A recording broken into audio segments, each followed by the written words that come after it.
ആലപ്പുഴ ജില്ലയിൽ ഹരിപ്പാട് ഒരു മംഗലത്ത് തറവാടുണ്ട്. ആ തറവാടിന് കുറേയേറെ പ്രത്യേകതകളുണ്ട്. എന്താണെന്നല്ലേ, അതായത് നൂറ്റാണ്ടുകൾക്ക് മുമ്പേ തന്നെ അവിടെ ഒരു ജീവൽ സമാധിയുണ്ട്. ഗോപൻ സ്വാമിയെ കുറിച്ചൊന്നും അല്ല കേട്ടോ പറഞ്ഞത്.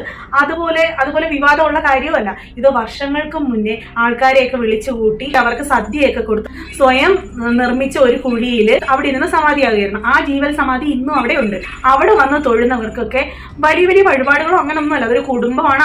ആ തറവാടാണ്. അവിടെയാണ് ഇതൊക്കെ വെച്ചാശ്രയം പോലെ വെച്ചേക്കുന്നത്. ജീവൽ സമാധിയുടെ അടുത്ത് വന്നിട്ട് ഒന്ന് വിളക്കെണ്ണ വാങ്ങിച്ചു കൊടുക്കുക, വിളക്ക് കത്തിക്കുക, അല്ലെന്നുണ്ടെങ്കിൽ പൂമാല സമർപ്പിക്കുക, അങ്ങനെ നിസ്സാരം ചെറിയ ചെറിയ വഴിപാടുകൾ ചെയ്യുന്ന നാട്ടുകാർക്കൊക്കെയും അവരുടെ ആഗ്രഹങ്ങളൊക്കെ കണ്ടറിഞ്ഞ് ആ ഭഗവാൻ കൊടുക്കുന്നതായിട്ടാണ് അറിയുന്നത്. അത് തന്നെയല്ല, അല്ലാതെ തന്നെ കുറെ ആത്മാക്കൾ, അതായത് കുറച്ച് മരിച്ചു പോയ ആൾക്കാർ, അതൊക്കെ കുറച്ച് അറിയപ്പെടുന്ന ആൾക്കാരൊക്കെയാ, അവരെല്ലാം അവിടെ ആവാഹിച്ച് കുടിയിരുത്തിയിട്ട് സ്ത്രീയെ അവിടെ കുടിയിരുത്തിയിട്ടുണ്ട്. അവിടെ വന്ന് പ്രാർത്ഥിക്കുന്നവർക്കൊക്കെ പ്രസവ സമയത്തുള്ള പ്രശ്നങ്ങൾ അങ്ങനെ ഒന്നും ഉണ്ടാകുന്നില്ല. അങ്ങനെ എല്ലാം, അതായത് സാത്വികമായിട്ട് നമ്മൾ ഇപ്പൊ എന്തൊക്കെ പ്രശ്നത്തിൽ നമ്മൾ പെട്ട് കിടന്നാലും ശരി തന്നെ അത് നമ്മളുടെ ഭാഗത്ത് പ്രശ്നം കൊണ്ടല്ലെന്നുണ്ടെങ്കിൽ അവിടെ വന്ന് നിസ്സാരം ഈ ഒരു വഴിപാട് ചെയ്താൽ മതി, അതെല്ലാം സാധിക്കുമെന്നാണ് അനുഭവസ്ഥരൊക്കെ പറയുന്നത്.